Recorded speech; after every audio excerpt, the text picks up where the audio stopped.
Bueno, egunon eta lehenabizi eskerrak honea gerturatu zeraten hoi eta estremin bidez jarraitzen ari zeraten hoi. Prentsaurreko honek bi helburu nagusi ditu. Alde batetik, Basoti Fundazioa ekimenak duela 6 hilabete publikoki abiarazi zenetik proiektu honek izan duen harreraren inguruko balantze bat egitea, 6 hilabete pasatu dira eta balantze etxo bat egin nahiko genduke, eta bestetik, datozen hilabete hauetan Basoti Fundazioaren baitan garatu nahi ditugun ekintzak aurkeztea. Gehien bat, gure basoak Gipuzkoako gizarteari ekiten dion ekarpenaren, egin nahi dion ekarpenaren inguruan, ze asmo dauzkagunen azaltzia zuei, ezta? Esan detan bezala, 6 hilabete pasatxo bakarri dira, martxan jarri zenetik basotik. Gogatuko zeate, aurtengo otsailean izan zen Eider Mendoza behan diputatu nagusia presente zela, Legazpiko basotan egin gendula gizarteratze ekitaldi ua eta prentsaurreko bate antxe bertan eman gendun, ezta? Eta zer da basotik? Zer da Basoti Fundazioa? Modu oso laburtu baten esan da, Gipuzkoako basoen zaintza jasangarria bermatzen duen Gipuzkoako Foru Aldundiaren ekimen bat, ez? Basoen zaintza jasangarri bat bermatzeko sortu dugun tresna bat. Eta zergatik eta zertarako sortu da basotik, Gipuzkoako errealitate berezi bati aurre egiteko. Eta zein da errealitate hoi? Gipuzkoako basoen errealitatea da ia 80% titulartasun publikoko o pribatuko basoak dirala, baso jabeen adina 60% baino gehiago 60 urtetik gorakoa dirala, eta kontutan izaten baldin badegu gizartea gerota hiritartuagoa edo urbanizatua daukagula eta landagunetik gerota urrunago daukagula, horrek errelebo eza ekarri duela basoien jabetzan eta zaintzan, eta guzti horren ondorio da, Gipuzkoan basoaren mendiaren 16% abandonatuta daukagula gutxi gora bera. Gipuzkoan 19.000 hektarea suposatzen du guzti horrek, ez?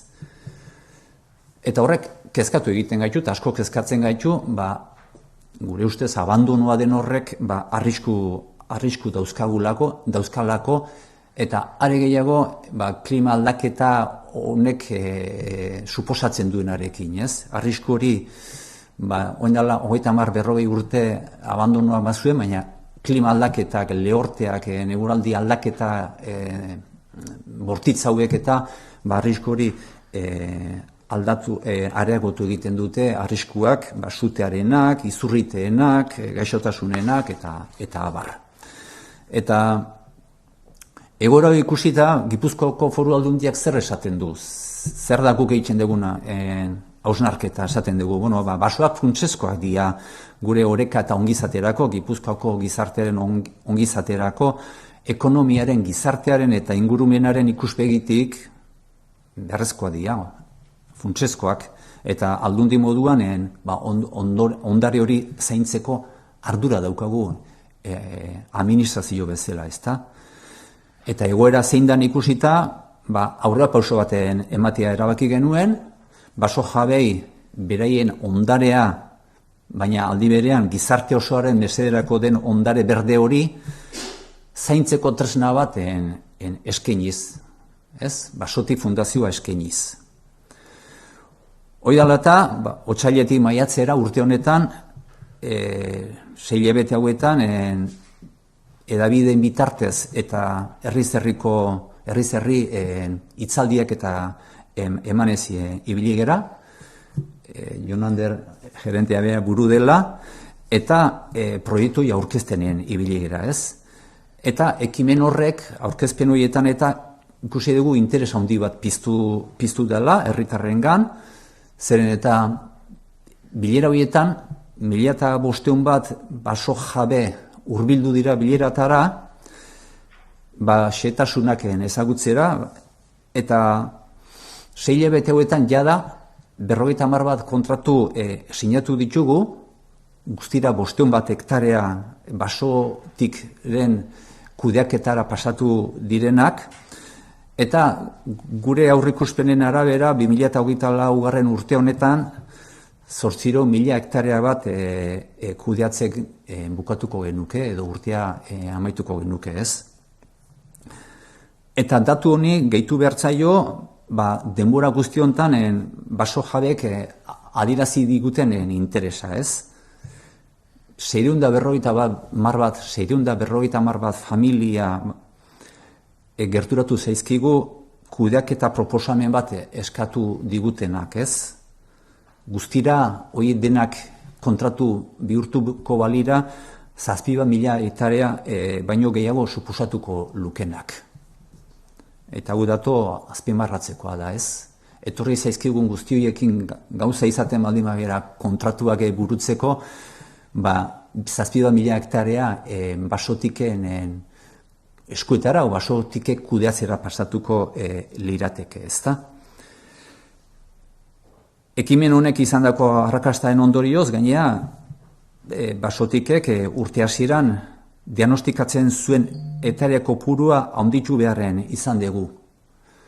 Hasiera batean 1.800 bat hektarea diagnostikatzeko lanak hasteko aurrikusten baldimak genduen ere, aurten 2.800 bat hektarea diagnostikatzeko lana edo ardura hartu beharren aurkitu gara, ezta? Eta zentzuntan, aparteko alegina egiten ari gara, interesdun bakoitzari erantzun azkar bat emateko, baina lan asko suposatzen ari da. Honek denbora bat behar du, azterketak egin behar direlako, lurraren ezaugarriak ezagutu, aldapa, orientazioa, zuten inzidentziak, espezien bideragarritasuna, ze landature ikusi egin behar da, eta horre bere lan bat suposatzen du. Eta horretaz gain, baita ere, gure asmoa dalako Gipuzkoan gaur egun daukagun mosaikotasun hori, landaretza edo zuhaitz mota desberdinen mosaiko hori mantentzea delako gure helburua, kasuan ere ikusi egin behar dugu mosaiko hori bermatzeko ze landare edo ze espezie landatu, ezta? Dana dela, esan behar da, etorri zaizkigun horiekin eta guk espezie bat edo landare mota bat proposatu diegunetan, ia inoiz ez degula bereiekin arazurik izan, 90% baino gehiagorekin ados jarri gerala lehendabiziko momentutikan ze espezie landatu beharko litzateken, ezta? Eta hemendikan aurreakoak nik uste dut Jon Anderreken, gaztelania zegoen hitz batzuk esango ditu, baina geroko zehaztasunak Jon Ander Basoti Fundazioko zuzendari gerenteak emango ditu, baina bai esan nahiko nukela nada guzti hau ikusita gu arrokeriaz, baizik arrotasunez esan dezakegula, Gipuzkoako gizartean eta baso jabeen artean zegoen behar bati erantzuten diegun proiektu bat sortu degula, ez? Ikusita ze arrakasta eukitzen nahi dan, ze eskari eukitzen nahi gean, behar bat zan, hortzegoena, eta alde hortatikan pozik gaude eman dugun pausoarekin, ez? Gazteleraz esango dut, miskat. Pues voy a tratar de resumir un poco los principales datos relativos a la respuesta que ha tenido la iniciativa Basotik desde que se presentara públicamente en febrero, en un acto que participó en Legazpia que hicimos en febrero, que participó la propia diputada general Eider Mendoza. Desde entonces hemos hemos hecho distintas reuniones y presentaciones a lo largo de los distintos municipios de Guipúzcoa. Ha suscitado un gran interés porque han participado en esas reuniones más de 1.500 propietarios y propietarias forestales, de los cuales hoy día 650 ya nos han solicitado una propuesta de proyecto de gestión, que si nos ponemos de acuerdo luego se convertiría en un contrato de cesión. Y en estos 6 meses hemos formalizado 50 contratos que ya suponen unas 500 hectáreas de bosque, pero nuestra previsión es que para finalizar el año pasaremos a gestionar entre unas 800 y 1.000 hectáreas durante este año, ¿no? Que serían prácticamente desde febrero hasta finales de año. Estos datos nos confirman la necesidad, que decía antes también en euskera, que hay por parte de la ciudadanía de Guipúzcoa de poner en marcha una iniciativa de este tipo, ¿no?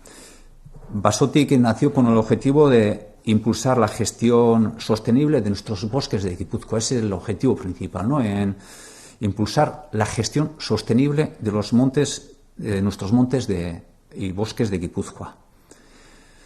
Y esto porque, bueno, pues lo decía en euskera también, el 80% de la propiedad de los bosques de Guipúzcoa es propiedad privada.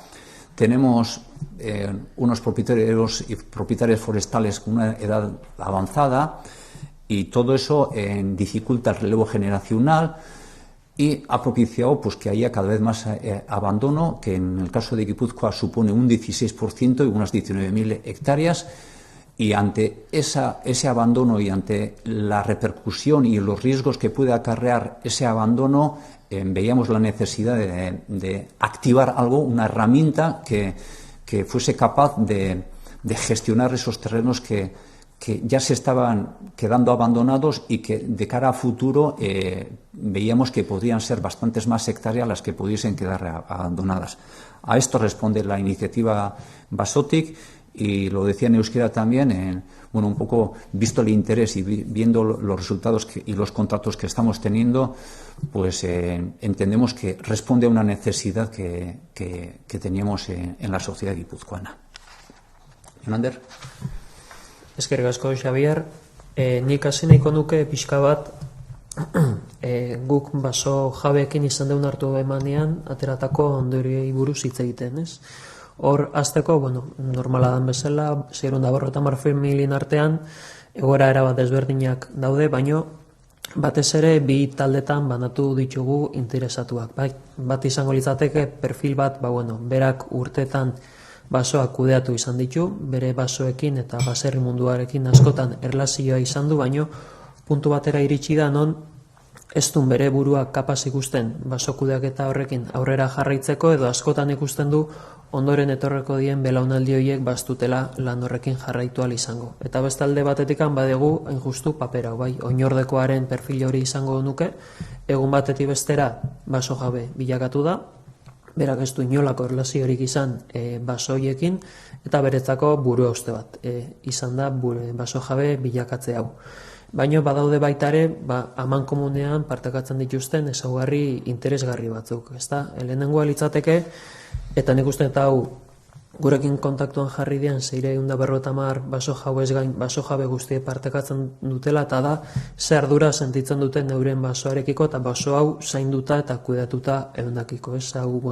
Eurekin kontaktuan jartzen geranean bargi ikusten da, noiz pasatko zerate, zikinak hartzen nahi da, orduan ardura hau nik ustean eta azpimarratzekoa dela baso jabe hauen perfilian. Eta bukatzeko baita ere ze atxikimendu sentimental dioten euren basoei, eurek basoa ulertzen dute belaunaldi familian pasadan ondare bat bezala, eta ez dute izan nahi kate hau eteten duen azkenengo belaunaldia. Eta guk ere hau horrela ulertuta Basotik Fundazioak eta baso jaben arteko erlazio horretan guretzako oso garrantzitsua izango da. Erlazio hau ez da honian sortzea eta sortuta da honian indartzea. Azken finean, baso mundutik edo azken finean landa mundutik gero eta urruti dagoen gizarte batian horrelako erlazioak mantendu eta indartzea garrantzitsua dela, usten dugu. Hau pixka bat baso jabei dagokienez, kontratuei dagokienez, guk bi egoera desberdintzen ditugu. Bat izango litzateke landatuta jasotzen dugun baso bat, eta beste kasu batzutan Basotik Fundazioa berak inberko du landaketa. Kaso guztietan ere, kontratuen iraupena izaten da basorrek turno bukara arte, iritsi arte berko luken denboran hainakoa. Kasu gehienetan, hainbat hamarkadatakoa. Gure kontratu motzena honetan izango litzateke urte betekoa, urren gurtian aprobetxatzeko egoran daun baso bat, eta luzenak izaten dira, 150 urtekoak, aritza, pagoa eta antzeko landaketak berdituzten kasuetan. Landaketak aipatuta, azaldu nahiko nuke zein izaten den gure prozesua landaketa espezie aukeratzerakoan batez ere, bai. Guk horretarako irizpide teknikoak jarraitzen ditugu, horretarako lehenengo lana izaten da diagnostiko lan horiek aurrera eramatea, horretarako terrenora bertara hurbiltzen gera, eta basoerren ezaugarriak jasotzen ditugu. Eta honi bigarren irizpide tekniko bat gehitzen diogu, eta izango litzateke Hasi Fundazioaren bidez egindako analisi bat. Analisi honetan 200 elementutik edo kanpotik gora hartzen dira kontutan, orientazioa, humedadea, gaixotasunekiko arriskua, sute arriskuak eta bar, eta, bi irizpide tekniko hauei, 3. irizpide bat gehitzen digu. Eta irizpide hau da, azken finean, Xabirrek aipatu duan mosaizidade hori mantentzeko esango duk, ez? Eta irizpide hau edo ikuspuntu hau ukitzeko garrantzitsua da basotik, ze guk teu lurralde ikuspuntu bat. Lurralde ikuspuntu hau basotik bezalako fundazio erraminta batek ematen dugu, azken finean Gipuzkoa osoak kontutan hartzen dugulako.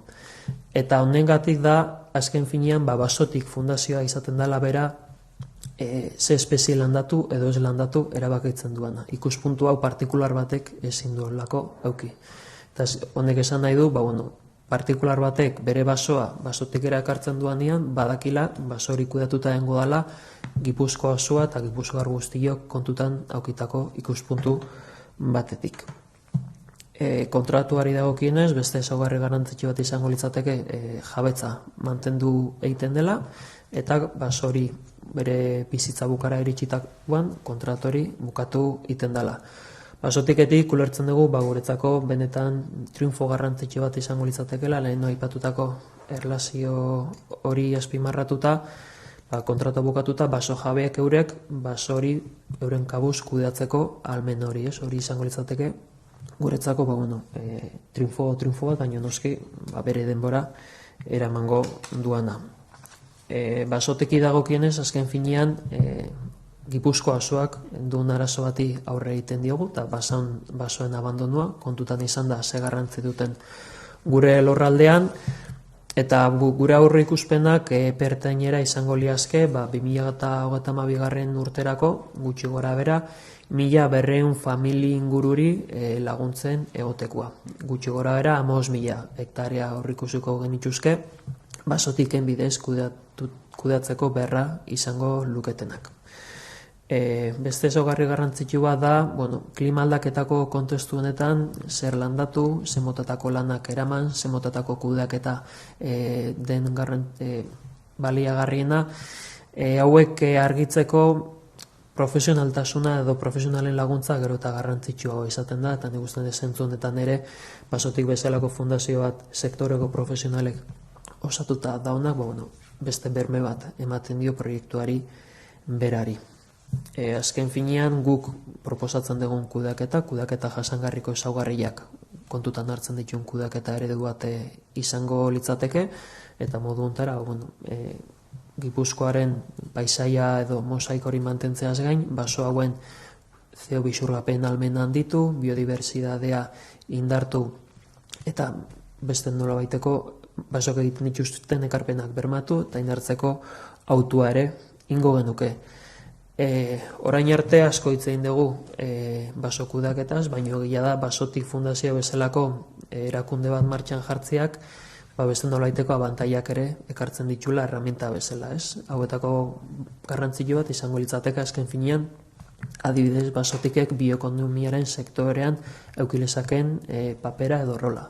Gaur egunean, egurra material berriztagarri garrantzitsuena da garrantzitsuenetakoa dugu, plastikoa, altzairua eta antzeko berriztagarriak ez diren materialen aurrean egurraren erabilera bultzatzea garrantzitsua ikusten dugu, eta energetikoki garestiak eta CO2 aztarna garrantzitsua duten material hauen aurrean egurraren erabilpena eta egurra bermatzeko proiektua garrantzi handia dute. Zentzu honetan Gipuzkoan egun 1.600 pertsona inguruk iten dute lan sektore honetan, eta espero dugu etorkizunerako bide honetan sektoreen gero eta garrantzi handiagoa izango duela ekonomia berde eta zirkular bateko trantsizioan, eta hor ere bide lagun izango gaituzte sektoreko erakunde eta enpresa guztiek. Eta pixkat bukatzen juteko nire aldetik, Xabierrek aipatu duen bezala garrantzitsua da kontestu honetan Gipuzkoako erakundeak eta Gipuzkoako gizartea gure degun basondarea sentsibilizatu eta hauek ere ekarpenak etera bultzatzea. Eta zentzu horretan, naiz da 6 hilabete bakarrik daramatzagun martxan, nola baiteko ekimenak abian jartzeko denbora ere izan deu, eta oso gainetik aipatuko ditut, baina hurrengo hilabetan pentsatzen dut zehaztasun gehiokin agertuko dianak. Ekintzen artean azpimarratzeko, Gipuzkoako enpresek gure basondarean mantenuan eta zainketan ekarpenak egiteko erraminta edo proiektua martxan dugu, jada, espero dugu hurrengo urte hasierarako aktiboan eukitzia. Baitare hirugarren sektoreko elkarte eta goitzetarako baso bainuak eskaintzeko proiektuare abian dugu, hainbat pilotu ditugu une honetan martxan, eta espero dugu hurrengo urtera begira ere gure zerbitzuen katalogoan aktibatuta izatea.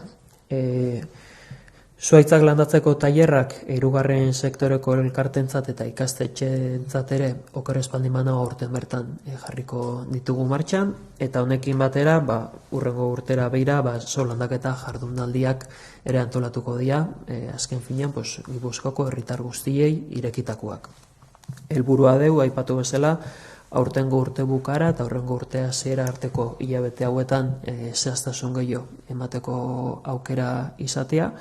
Eta besterik gabe nire aldetik, Xabier, honekin. Hitza zuei pasatu horretik, ni bukatu nahi nun beste bukaerako mezutxo bat ematen, ez? Gure diputatu nagusiak sarritan esaten du eta gure aldundiko estrategian ere ala jasota dago gure helburua lurraldeko ongizate integrala sustatzea eta bermatzea dela. Ongizate integralaz gero eta gehiago hitz egiten ari gera, ez? Eta alde hortatikan basoa ez da basotik ez da basoaren kudeak eta jasangarria bermatzeko bakarrik jaio, ez? Basotikek eta nahi duena da edo bere helburuetan ere badago basoen kudeak eta honekin ongizate integral horretan ekarpen bat egitea. Gure ustez adibidea jarri ditu Jon Anderrek, baso bainuak eta horrelako ekimenekin eta pentsatzen dugu egurra sortzeaz gain, ekonomia sortzeaz gain, ingurugiroari ekarpena egiteaz gain, Gipuzkoako ongizate integral horri ere basoak eta basotikek ekarpen handi baten egin dakiokela, ezta? Eta hoxe da nik azkeneko mezu emaneko nukena. Así hemendik aurrera galderari balego.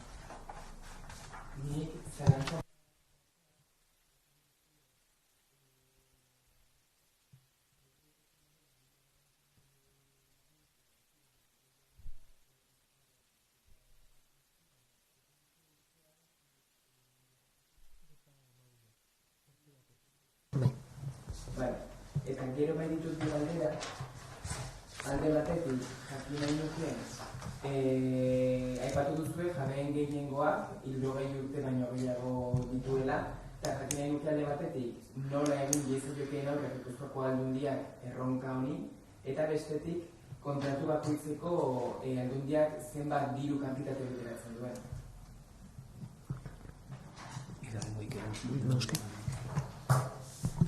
Belaunaldi aldaketarena, ez? Uste dut esan dudala, 60 urtetik gorako baso jabeen 60%, 60 urtetik baino gehiago dauzkana da. Eta gure erronka bat da. Kasu batzutan ez dago erremediorik, eta basotikek horri erantzuten dio, ez? Jarraipenik ez dagoen horiei, edo jarraitu nahi ez duten, edo atxikimendu hori erabat galdudan horiei, basoa abandonatuta utzi ordez aukera ematea basotikek kudeatu dezan. Gure ustez, eta gu benetako nahiko gendukena da, kudeaketa hori bereek egin ahal izatea da.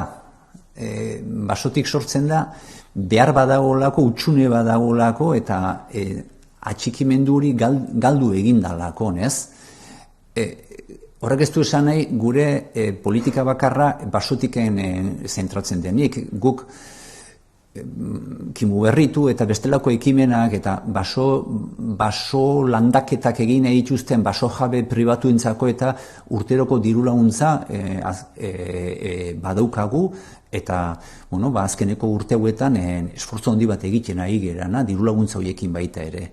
Hau basotik ez da ezer desplazatzera etorri baizik eta zegoen utxune bat betetzera baizik. Orduan, gu belaunaldi aldaketa gazteak sartzea, gazteak politika horrekin eta ahalegin horiekin jarraituko dugu. Eta dato bat, neurri baten esan du, baina basotikera lurrak lagatzen direnean, baso jabe horrek ez du propietatea jabetza galtzen. Eta gaur edo bihar aukera dauka jabetza hori berreskuratzeko.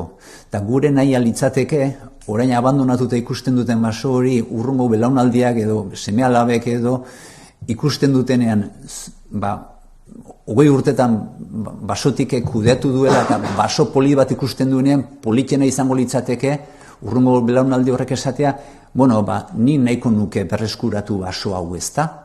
Eta hemendikan aurrean nik kudeatuko dut. Hori litzateke. Hori da aldundiak edo administrazioak lurra erostearen edo gu planteatzen dugun formularen arteko bereizgarri eta berezitasun garrantzitsu bat, ez? Aldundia lurra erosiko balu hor ja lur jabearekin betirako desatxekimentu bat gertatzen da. Gure formulak aukera ematen du lur jabe horiek beti ikusiko dute beraiena dela, naiz eta zedituta dagoen kudeak eta basotiki beraiena izaten jarraitzen du, eta berreskuratzeko aukera izango dute. Orduan, atxikimendu hori mantendu egin nahi dugu aurrerantzean ere. Ez dakit horrekin erantzuten dizudan. Pixka fidelizazio politika edo epe luzera, gero jabeek ikusi dezaten nola zuen kudeak eta gero beraiek pixkat gai izan daitezkera ere hori kudeatzeko, eta hortaz beraien euren jabetza edo berreskuratu beraiek kudeatzeko horrerantzen. Pixka fidelizazio politika izango litzateke? Bai, noski, eta gaur egun basoek zoritxarrez atxikimendu hori galdu eginda, baina baita ere gu orain ari gera basoari beste erabilera batzuk, beste balore batzuk erantzi nahian, ezta?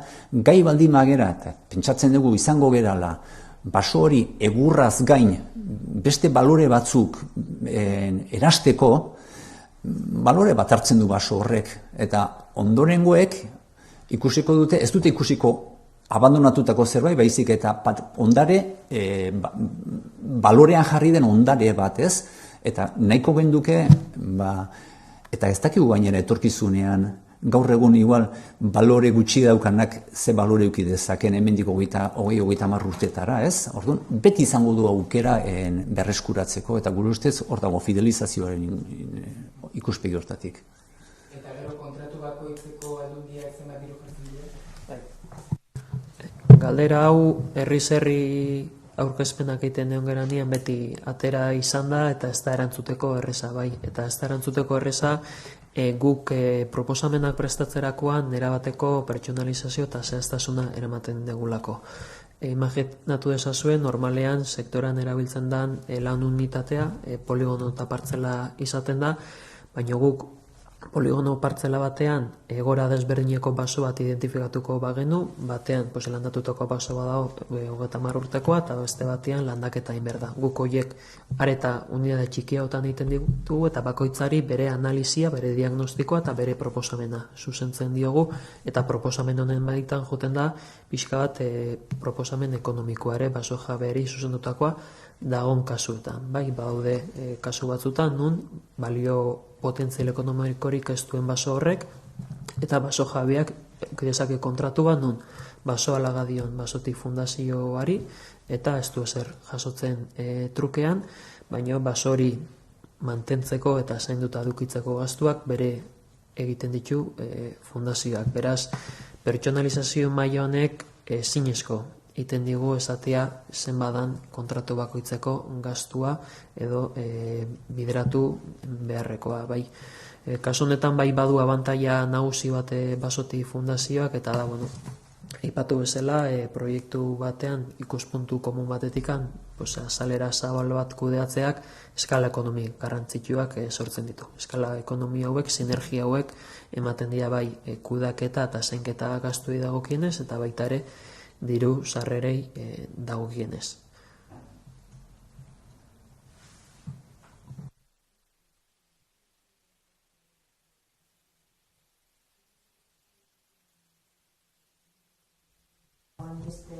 Esan duzu hori aztertu egiten dela, edo asmoa den bertako landariak ezartzea, edo nola? Aipatu bezala, guk zer landatu erabakitzeko irizpide teknikoak oso kontutan hartzen ditugu, eta beti dugu buruan foru aldunditik markatu diguten helburu hau, azken finean Gipuzkoako espezien arteko oreka hori mantentzekoa. Pixka bat orain arteko indako lanan arabera, ondori batzuk atera ditugu. Adibidez, guk Basoti fundazioak landatu berko du, momentu honetan kudeatzen nahi dan azaleran eren bat, edo Basoti fundazioak berak inberko du landaketa, eta bi erenetan ja landatutako baso bat jaso dugu. Beste datu adirazgarri bat da, kudeatzen ari geran azaleraren 20% ingurua gaixotasunak jotako pinudiak diela. Bai, gu saiatu gara aldan neurrian, gaixotasun hauei aurre egiteko eta gehiago zabaldu ez daitezen, nola baiteko lehentasuna ematen baita ere, ez? Gu gaixotasunaren aurrean lehenengo diagnostikoa egiten dugu, eta nola bait bideragarritasun bat ikusten badiegu baso hori edo uste baldin badegu gaixotasun horri buelta emateko kapazitatea eduki dezakela, jarraipeneko proposamen bat egiten diogu baso jabeari, baina baude kasu batzuk nun argi eta garbi alik eta azkarren ateratzea komeni da. Eta hori izango litzateke aipatu bezala gutxi gora bera egun kudeatzen den azaleraren 20% inguru. Bertako egitezan pagoa, aritza eta horiek lehentasuna horiek emango zaie edo denetik berriro ekualituzioak? Ez, guk espeziei dagokienez eukaliptuarekin lanik ez dugu ingo, noski gaixotasuna jota pinu bakin ere ez dugu lanik iten, eta landaketai dagokienez esan dakoa.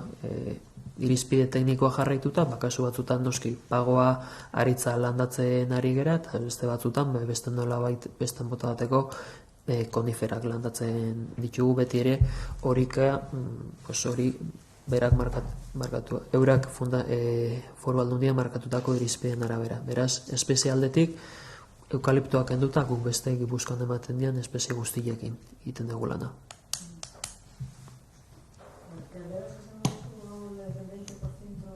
Bai. Actualmente de la superficie forestal que estamos gestionando hay un dato destacable, y es que aproximadamente el 20% de la superficie son pinares con enfermedad. Basoti Fundazioa, cuando hace el diagnóstico de las parcelas y se encuentra con una parcela, un bosque con enfermedad, si ve que es posible que ese terreno puede tener cierta viabilidad, intenta proponer una propuesta que marque la viabilidad de ese bosque, pero es verdad que nos estamos encontrando superficies muy amplias en los que esta viabilidad no se da y supone y lo que proponemos es hacer un recambio, es decir, sacar el pinar enfermo y hacer una reforestación lo antes posible. Hemos intentado dar prioridad a este tipo de parcelas con el objetivo de que no se expanda la enfermedad.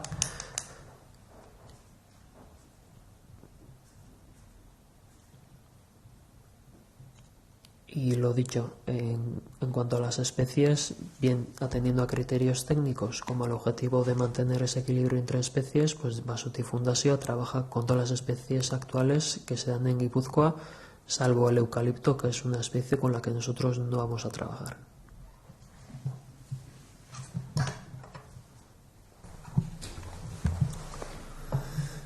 Bai, Radio Euskaditik galdetzen dabe gaztelaniaz. ¿Qué porcentaje de Guipúzcoa es masa forestal y qué especie es la más habitual? ¿Qué porcentaje de Guipúzcoa es masa forestal? Bai, Interesante. irratirako da, en castellano, si puedes... Más del 60% del territorio de Guipúzcoa es masa forestal. Y hasta ahora, bueno, no tengo aquí el dato, pero entre el pino, digamos, y no las atenda, este árbol, que Ostozabala, que las frondosas suponen el 50%. Lo que sí es verdad es que últimamente con la enfermedad de la banda marrón el porcentaje del pino insignis se está reduciendo a marchas drásticas y bueno, pues el destino es en algunos casos el abandono, en otros casos coníferas de otro tipo y en algunos otros casos pues frondosas. Pero más o menos hasta ahora el porcentaje entre frondosas y coníferas ha sido del 50% cada especie o cada tipo de árbol. También Radio Euskadi Bebai, ¿en qué comarcas se han firmado más contratos?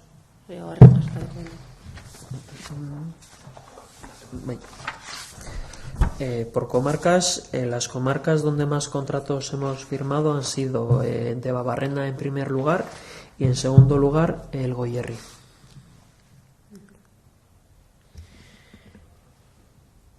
Onda Cerok, ¿saben si existe alguna iniciativa similar en Araba o en Vizcaya? Que nosotros sepamos, no. Nosotros nos inspiramos para poner en marcha este proyecto en un viaje que hicimos a Finlandia. Anteriormente también había distintas iniciativas y hay distintas iniciativas, pero con esta forma de gestión, de cesión del suelo con derecho a retorno al propietario y con estas características, bueno, pues lo más parecido que hemos visto lo vimos en un viaje que hicimos a Finlandia. Pero aquí cerca en el entorno no creemos que exista ningún otro proyecto de este tipo.